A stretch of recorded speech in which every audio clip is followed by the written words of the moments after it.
نحمده ونصلي على رسوله الكريم اما بعد فاعوذ بالله من الشيطان الرجيم بسم الله الرحمن الرحيم رب اشرح لي صدري ويسر لي امري واحلل عقدة من لساني يفقهوا قولي۔ دو طرح کے لوگ ہوتے ہیں، ایک وہ ہوتے ہیں جو رضوان اللہ چاہتے ہیں۔ کیا چاہتے ہیں؟ رضوان اللہ، ورضوان اللہ اکبر۔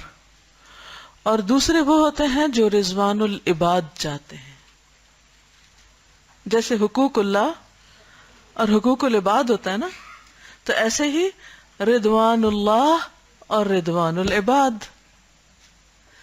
چلیے بتائیے کہ جو رضوان اللہ چاہتے ہیں وہ کیسے ہوتے ہیں اور جو رضوان العباد چاہتے ہیں وہ کیسے ہوتے ہیں؟ فرق کہاں ہوتا ہے، ظاہر میں یا باطن میں؟ دونوں میں ہوتا ہے، لیکن زیادہ اندر فرق ہوتا ہے اور اندر سے باہر آ جاتا ہے۔ وہ جو رضوان اللہ چاہتا ہے وہ کوئی بھی کام کرنے سے پہلے کیا فیصلہ کرے گا، کیا سوچے گا؟ اس کام میں اللہ تعالیٰ کیا چاہتے ہیں مجھ سے، اللہ کی مرضی کیا ہے، اللہ تعالیٰ کیسے خوش ہوں گے؟ اور جو رضوان العباد چاہے گا وہ کوئی بھی کام کرتے ہوئے یہ سوچے گا اچھا یہ بندوں کو کیسا لگے گا، فلاں کو کیسا لگے گا، فلاں کیا کہے گا، لوگ کیا کہیں گے۔ فرق ہو جاتا ہے نا، رضوان اللہ اور رضوان العباد۔ جو رضوان اللہ چاہتا ہے وہ اللہ کا حکم جاننے کی کوشش کرے گا، اللہ کی پسند معلوم کرے گا اور اپنے کام میں اللہ کی خوشنودی کو مد نظر رکھے گا، نتیجتاً اللہ اس سے راضی ہو جائے گا۔ دوسری طرف دوسری قسم کا انسان جب کوئی کام کرے گا تو یہ دیکھے گا کہ بندے کیا چاہتے ہیں، لوگوں میں کیا ان ہے، لوگ کیا پسند کرتے ہیں، لوگ کس سے خوش ہوں گے، لوگ میری کتنی تعریف کریں گے، لوگوں کی نظر میں کیسا لگوں گا، لوگ مجھ سے کیسے راضی ہوں گے۔ اینڈ آف دا ڈے اس کو کیا ملتا ہے؟ بندوں کی ناراضگی، رضامندی نہیں، کیونکہ بندے تو کسی حال میں خوش ہوتے ہی نہیں۔ اگر کوئی تھوڑی دیر کے لیے آپ کو خوش ہو، آپ پر خوش ہو بھی جائے اور خوش ہوتا نظر آ بھی جائے تو انتظار کیجئے کہ کس وقت اس کا عتاب آپ پر آ پڑے۔ لیکن میں سوچتی ہوں اتنا پیار آتا ہے اللہ تعالیٰ پہ کہ اللہ میں اتنی غلطیاں کرتی ہوں پھر بھی تو مجھے جینے دے رہا ہے، مجھے کھانے کو دیتا ہے، ساری نعمتیں دیتا ہے، مجھے مہلت دیتا ہے کہ میں سنور جاؤں، ٹھیک ہو جاؤں، تھوڑی اور اچھے کام کر لوں۔ ہر وقت ہم سے غلطیاں ہوتی ہیں نا کہ نہیں؟ ہوتی ہیں، اور پھر ہم ریئلائز بھی کر لیتے ہیں کہ ہم سے غلطی ہو گئی ہے، اور پھر آپ کو ڈر بھی لگتا ہے اللہ تعالیٰ سے، اور پھر اللہ تعالیٰ آپ کو پکڑ بھی سکتا ہے، اور پھر آپ بچ نکلتے ہیں، پکڑتے نہیں ہیں۔ وہ آپ کو کہتے ہیں اچھا جا میرے بندے تھوڑا اور ٹائم، شاید کہ تو بدل جائے، شاید کہ تو توبہ کر لے۔ حتیٰ کہ بعض اعمال معلق رہتے ہیں، فرشتے انتظار کرتے رہتے ہیں، شاید توبہ کر لے تو ہم نہ ہی لکھیں۔ بندہ غلطی کرتا ہے نا تو شاید یہ توبہ کر لے، اور جب وہ دیکھتے نہیں کرتے پھر وہ لکھ لیتے ہیں۔ تو اللہ تعالیٰ تو ہم پر اتنے مہربان ہیں، لیکن بندے انتظار میں رہتے ہیں کس بات کی؟ کہ کس وقت غلطی ہو، اور نہ بھی ہو تو کہاں سے چن کے پکڑ کے ماریں، کہاں سے پکڑیں کس کو؟ وہ آپ کے سیدھے کو الٹا بنا دیں گے۔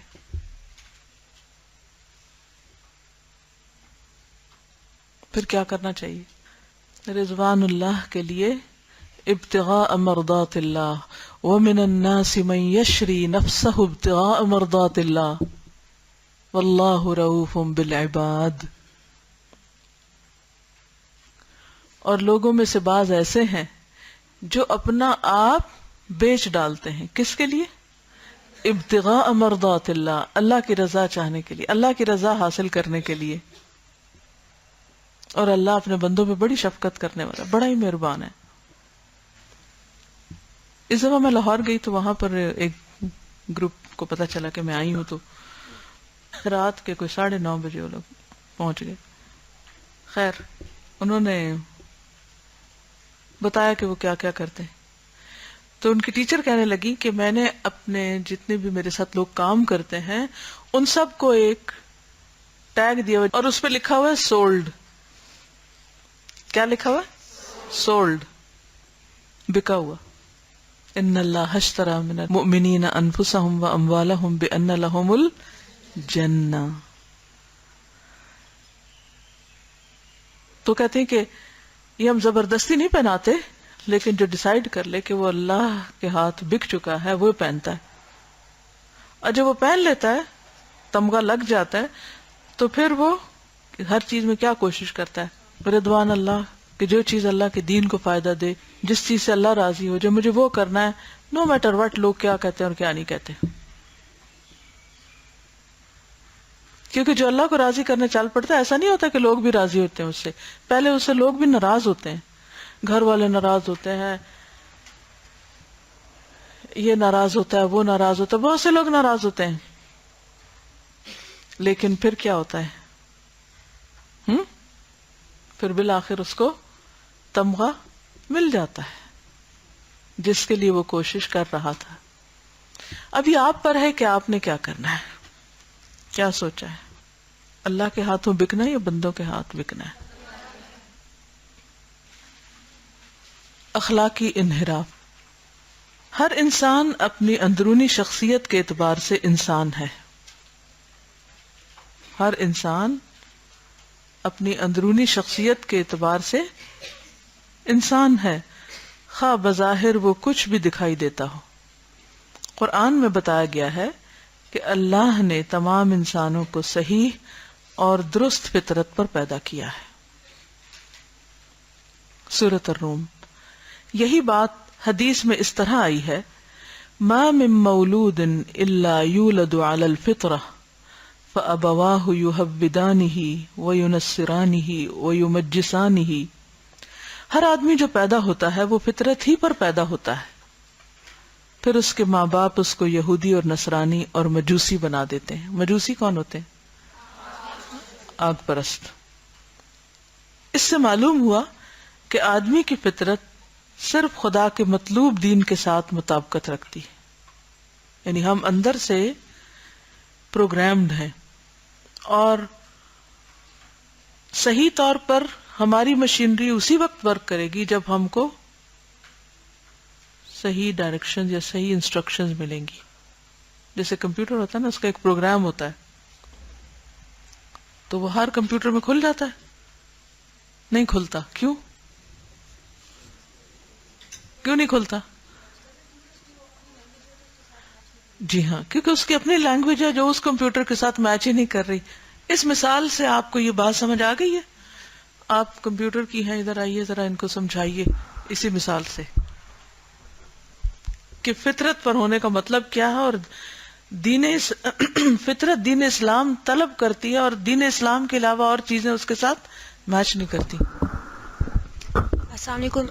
کمپیوٹرز کے ساتھ یہ ہوتا ہے کہ ہر سسٹم کے اندر نا لینگویج ڈپینڈنسی ہوتی ہے، تو اس کے ساتھ یہ ہوتا ہے کہ ہم اس کو جس قسم کی پروگرامنگ دیتے ہیں اس کے اندر پھر اسی طرح کی وہ چیزیں چلتی ہیں، وہ پھر اس کی آؤٹ پٹ بھی اسی طرح سے شو کرتا ہے.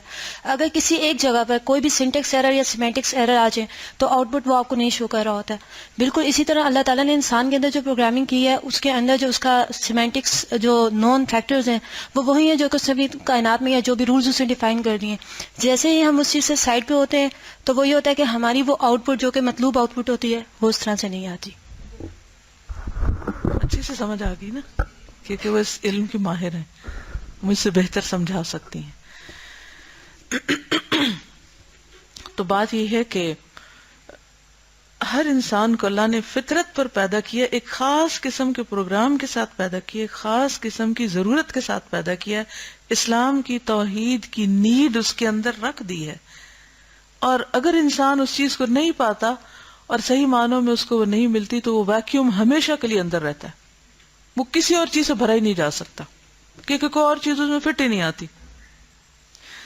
آپ نے دیکھا کہ نا بچے, چھوٹے بچے جب وہ کھیلتے نہیں سیکھتے ہیں شیپس, تو اس کے لیے عام طور پر جو آپریٹس ہوتا ہے اس میں نیچے اس کے اسی شیپ کے باکسز بنے ہوتے ہیں, اور بچوں نے اسے اسکوئر کو اسکوئر میں رکھنا ہوتا ہے, تکون کو تکون میں رکھنا ہوتا ہے, اور اگر وہ اس میں نہیں رکھتے کہیں اور رکھتے ہیں تو وہ اس کے اندر جا ہی نہیں پاتا, تو پھر نتیجہ کیا ہوتا ہے, یا تو وہ اندر والا خراب ہوتا ہے اوپر. اسی طرح سے اس کو ایک اور مثال سے سمجھ سکتے ہیں, سمپلسٹ, جیسے تالا ہوتا ہے, تو اگر آپ اس میں غلط چابی ڈال کے خوب گھمائیں تو کیا ہوتا ہے, پھر وہ اصلی چابی سے بھی نہیں کھلتا, وہ اتنا گڑبڑ ہو جاتی ہے اس کے سارے دندانے.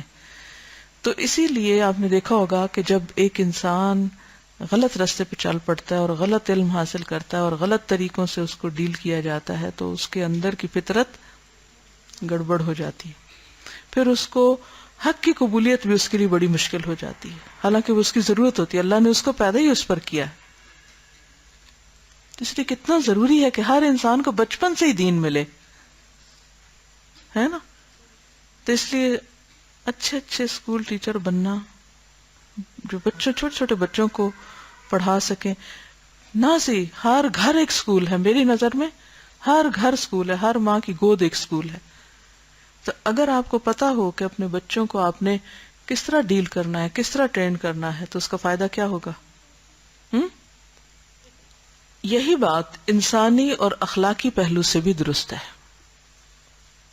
آدمی پیدائشی طور پر انسانی قدروں کا تصور لیے ہوئے ہے, ہر انسان کے اندر یہ بات موجود ہے, اس کے اندر اللہ نے ایک پہچان رکھ دی ہے, کس کی, ویلیوز کی, انسانی اقدار کی,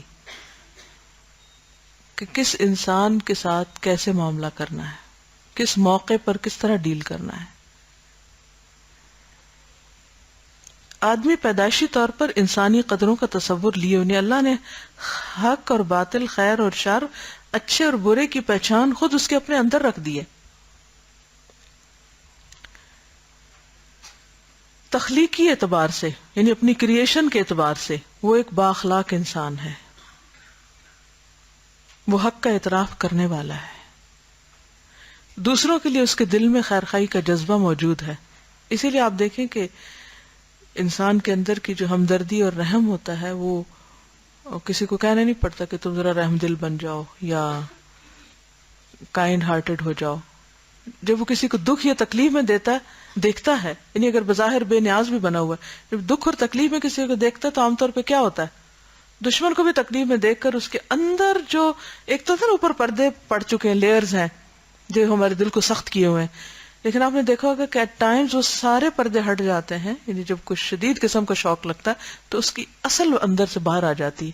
وہ ہے اصل میں وہ فطرت جو اندر اللہ نے رکھی ہوئی تھی, اور ماحول نے اس کو کیا کیا, کنڈیشن کر دیا اور اس کے اوپر مختلف طرح کے پردے ڈال دی, جس کی وجہ سے وہ عام حالات میں کیسے بہیو کرتا ہے, آرٹیفیشلی, اور ایسے طریقے سے بہیو کرتا ہے جس کو نہیں کرنا چاہیے, کیونکہ اس کے اندر کا انسان جو ہے جس کو اللہ نے فطرت پر پیدا کیا ہے, جو ہے نا ما من مولود الا یولد علی الفطرہ, تو یہ فطرت صرف عقیدے میں نہیں ہے, یہ فطرت اس کے اخلاق میں بھی ہے, اس کی اقدار میں بھی ہے.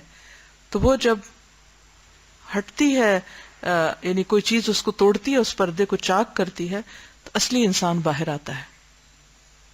اسی لیے آپ نے دیکھا ہوگا کہ کتنا بھی برے سے برا انسان ہو, چور ڈاکو بھی ہو, تو بعض اوقات اس کے اندر سے بھی خیر کی کوئی بات سننے کو یا اس کے ایکشن سے ہمیں نظر آتی ملتی ہے.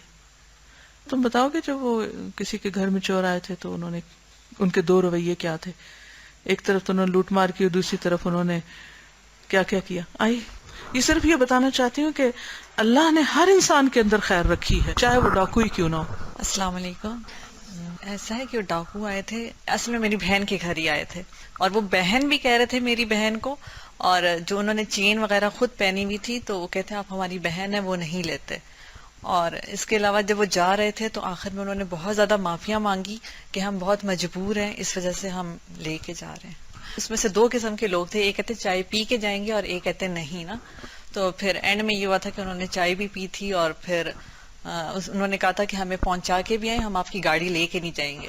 ایک ایریا بتایا تھا انہوں نے, اور پھر جو میری بہن کے سسر ہیں وہ ان کو چھوڑ کے آئے تھے, پھر انہوں نے وہاں سے آگے سے وہ خود چلے گئے تھے. ابھی آپ دیکھیں دو متضاد رویے نظر آ رہے ہیں نا ایک ہی انسان کے اندر، اور یہ چیز آپ کو تبلیغ کی حکمت میں بہت فائدہ دے گی اگر آپ یہ انسانی رویہ سمجھ جائیں.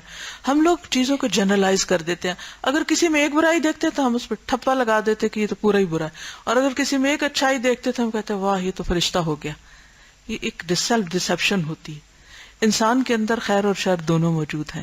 جب ہم اس کو اس کی اصل پر فطرت پر رکھ کر اس کو اس نظر سے دیکھتے ہیں تو اس کے خیر کو اپریشیٹ کرتے ہیں، اور اگر اس سے کوئی غلطی ہو جاتی ہے تو ہم سوچتے ہیں کہ یہ انسان ہے، یہ ہوگی اور کوئی بات نہیں، اس کو معاف کیا جا سکتا ہے، اس سے درگزر کیا جا سکتا ہے. تو جب بھی آپ لوگوں کے ساتھ معاملہ کریں تو ان کے خیر کو ابھارنے کی کوشش کریں، خیر کو باہر لانے کی کوشش کریں تاکہ خیر چھا جائے ان کا اور شر دب جائے. اور اگر آپ نے خیر کو نہیں ابھارا تو کیا ہوگا؟ خیر دب جائے گا اور شر ابھر آئے گا. اب ہمارا سارا معاشرہ کیا کر رہا ہے؟ لوگوں کے خیر کو ابھار رہا ہے یا شر کو ابھار رہا ہے؟ ٹیلی ویژن، میڈیا، لوگ، ماحول، خاندان، گھر، رشتہ دار، سڑکیں، بازار، ہر چیز کیا ابھار رہی ہے؟ شر کو دعوت دے رہی ہے، شر کو انسٹیگیٹ کر رہی ہے. وہ نکل کے باہر آ رہا ہے اور خیر جو ہے وہ دبا چلا جا رہا ہے. ایک مسلم مبلغ کا کیا کام ہے؟ میرا اور آپ کا کیا کام ہے؟ کیا کریں؟ ہم بیٹھ کے لوگوں کو کلاسیفائی کرتے رہیں، یہ فلانا، یہ فلانا، یہ فلانا، جیسے لوگ عام طور پہ فتوے دے کے تکفیر کرتے رہتے ہیں، یہ کافر، یہ فلاں طبقے سے، یہ فلاں سے، یہ فلاں سے. اس مینٹالٹی کے ساتھ کبھی بھی تبلیغ نہیں ہو سکتی. کسی بھی انسان کو ایک کلی انسان کے طور پہ لینا چاہیے جس کے اندر خیر اور شر دونوں کا احتمال ہے. پھر بینیفٹ آف ڈاؤٹ دینا چاہیے، ایکسکیوزز اس کے لیے تلاش کرنی چاہیے کہ اگر یہ خراب ہے، بگڑا ہوا ہے تو اس کی کوئی ریزنز ہیں. اس سے پھر ہمدردانہ رویہ اختیار کریں، سمپتھیٹک ہوں، اور اس کے بعد آپ اس کے ساتھ وہی طریقے، وہی اسٹریٹجیز اختیار کریں جو نبی صلی اللہ علیہ وسلم نے کیے. آپ نے قرآن سنایا، اللہ کی کتاب سنائی. اللہ کی کتاب جیسے جنوں نے سنی، جن تو بڑے شریر ہوتے ہیں، جنوں نے سنی انا سمعنا قرآنا عجبا. تو جب قرآن کوئی سنتا ہے تو پھر کیا ہوتا ہے انسان کے ساتھ؟ فضیل بن عیاض کے ساتھ کیا ہوا تھا؟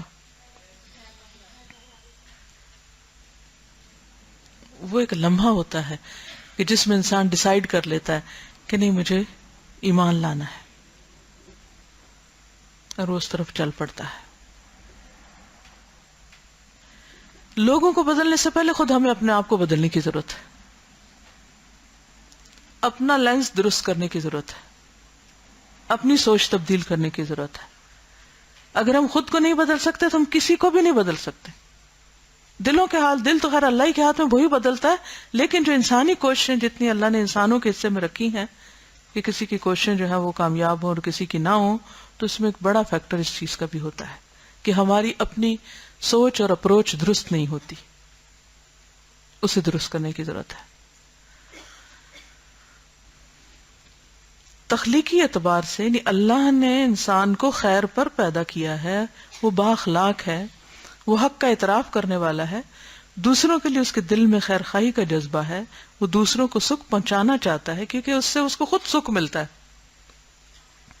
دوسروں کے لیے نفع بخش بننا اس کے لیے خوشی کا باعث ہوتا ہے. اسی لیے آپ دیکھیں کہ انسان تکلیف اٹھا کر کسی کو فائدہ پہنچاتا ہے.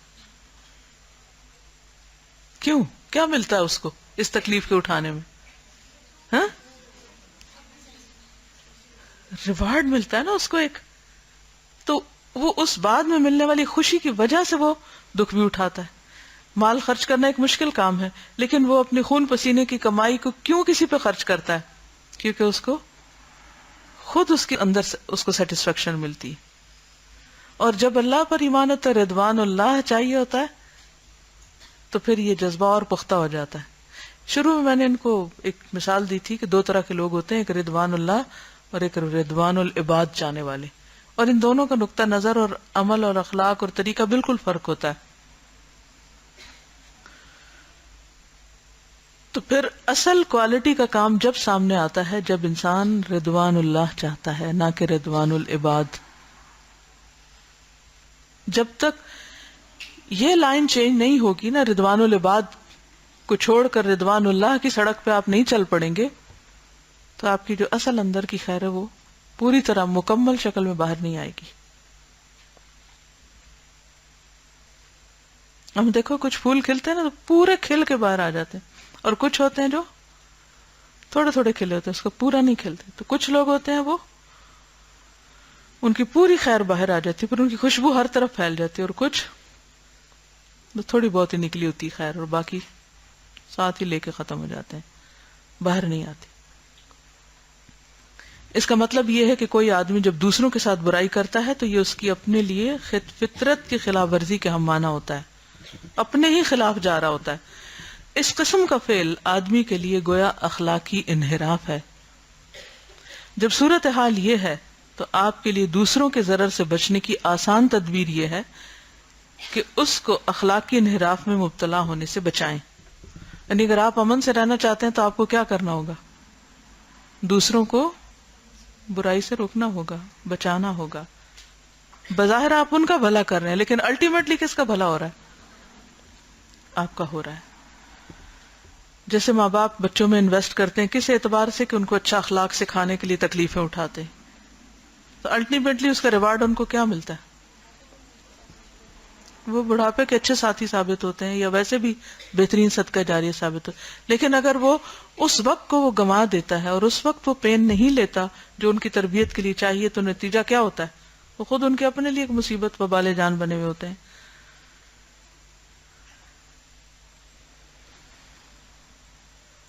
جب صورتحال یہ ہے تو آپ کے لیے دوسروں کے ضرر سے بچنے کی آسان تدبیر یہ ہے کہ اس کو اخلاقی انحراف میں مبتلا ہونے سے بچائیں، اس کو اپنے فطری اخلاق پر رہنے دیں. ہر آدمی پیدائشی طور پر آپ کا دوست ہے. اچھا، ہم بالکل منفی ذہنیت رکھتے ہیں اور ہر شخص کو اپنا دشمن سمجھ کے معاملہ شروع کرتے ہیں.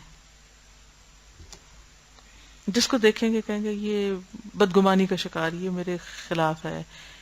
اگر کوئی بات کر رہا ہے تو یہ میرے خلاف بات کر رہا ہے، اگر کوئی کچھ کر رہا ہے تو یہ میرے اگینسٹ جا رہا ہے ہر وقت. اور اسی وجہ سے پھر سب خرابیاں شروع ہوتی ہیں. تجسس یہیں سے شروع ہوتا ہے، غیبت یہیں سے شروع ہوتی ہے، اور پھر حتیٰ کہ انسان منہ در منہ بد اخلاقی پہ اتر آ کر تانے وغیرہ دینے لگتا ہے. تو وہ دشمن صرف اس وقت بنتا ہے جب اس کو اس کی فطرت سے ہٹا دیا جائے. قرآن و حدیث کی شہادت کے مطابق ہر آدمی ایک ہی فطرت پر پیدا ہوا ہے، ہر آدمی اپنے اندر صحیح شخصیت لیے ہوئے. اس فطری شخصیت کے اوپر سے پردہ ہٹا دیجئے، پھر ہر آدمی آپ کا مطلوب انسان ہوگا. دیکھیے ایسے لوگ خود بھی نو پرابلم انسان ہوتے ہیں، ان کو کسی سے کوئی پرابلم نہیں ہوتا، اور کچھ لوگوں کو ہر ایک سے پرابلم ہوتا ہے نا. اب آپ اپنے بارے میں سوچ لیجئے کہ آپ کون ہیں، آپ کو کتنے لوگوں سے پرابلم رہتا ہے، یا کسی سے بھی کوئی پرابلم نہیں. کچھ لوگ ہوتے ہیں نا ہر وقت ٹینس رہتے ہیں، فلاں ایسا کر گیا، فلاں ایسا کر گیا، وہ یوں کوئی کر رہا ہے، وہ ایسا کیوں کر رہا ہے، اور وہ ہر وقت پریشان رونی شکل ان کی نظر آتی ہے. اور کچھ لوگ ریلیکس رہتے ہیں. فرق کس چیز کا؟ لوگ تو وہی ہیں، اپنی سوچ کا فرق ہے نا. اگر آپ لوگوں کے بارے میں منفی سوچ رہے ہیں تو وہ ویسے ہی ریئیکٹ کریں گے آپ کے ساتھ، اور اگر آپ مثبت سوچ رہے ہیں، ان کے اوپر اعتماد کرتے ہیں، ان کی غلطیوں کو معاف کرتے ہیں، ان کو اپنا دوست سمجھتے ہیں، اور آپ اپنے آپ کو ان کا دوست کہتے ہیں، تو انشاءاللہ آپ دیکھیں گے ساری صورتحال بدل جائے گی. جیسے ہر چیز حلال ہے سوائے جن کے بارے میں کہہ دیے گئے کہ وہ حرام، اسی طرح ہر ایک انسان اچھا ہے سوائے اس کے کہ جو خود کو واقعی غلط ثابت کر دے. تو گمان اچھا رکھنا چاہیے جو آپ پرسوں پڑھ چکے ہیں. اوکے، جزاکم اللہ خیرا. السلام علیکم ورحمۃ اللہ وبرکاتہ.